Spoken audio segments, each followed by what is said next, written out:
दिनांक 5 डिसेंबर 2025 रोजी हातकणंगले येथील निसर्ग बार समोर कृष्णा रामचंद्र खोत यांच्यावर खुनाच्या उद्देशाने हल्ला करून त्यांच्या डोक्यावर व हातावर गंभीर जखमा करण्यात आल्याची घटना घडली होती। या प्रकरणी हातकणंगले पोलीस ठाण्यात आरोपी विकी उर्फ रोहित घोरपडे, प्रकाश गोविंद अडके व अमित वसंत वाघमारे यांच्या विरोधात भारतीय न्याय संहिता कलम 109, 117(2), 351(2), 352 व 3(5) अन्वये गुन्हा दाखल करण्यात आला होता।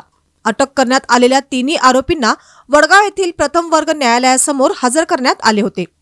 दिनांक 10 डिसेंबर 2025 रोजी न्यायालयाने त्यांना न्यायालयीन कोठडीत ठेवण्याचे आदेश दिल्याने त्यांची न्यायालयीन कोठडीत रवानगी करण्यात आली होती।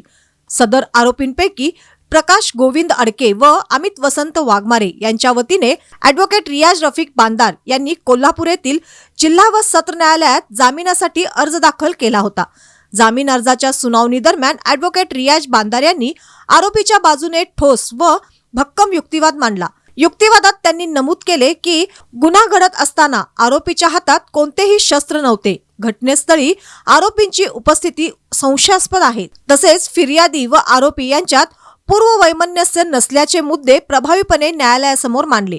ॲडव्होकेट रियाज बांदार यांचा सखोल व कायदेशीर युक्तिवाद ग्राह्य धरत कोल्हापूर येथील जिल्हा व सत्र न्यायाधीश DV कश्यप यांनी अवघ्या 14 दिवसात खुनाचा प्रयत्न या गंभीर गुन्ह्यातून आरोपींना योग्य त्या अटी व शर्तीवर जामीन मंजूर करण्याचे आदेश दिले।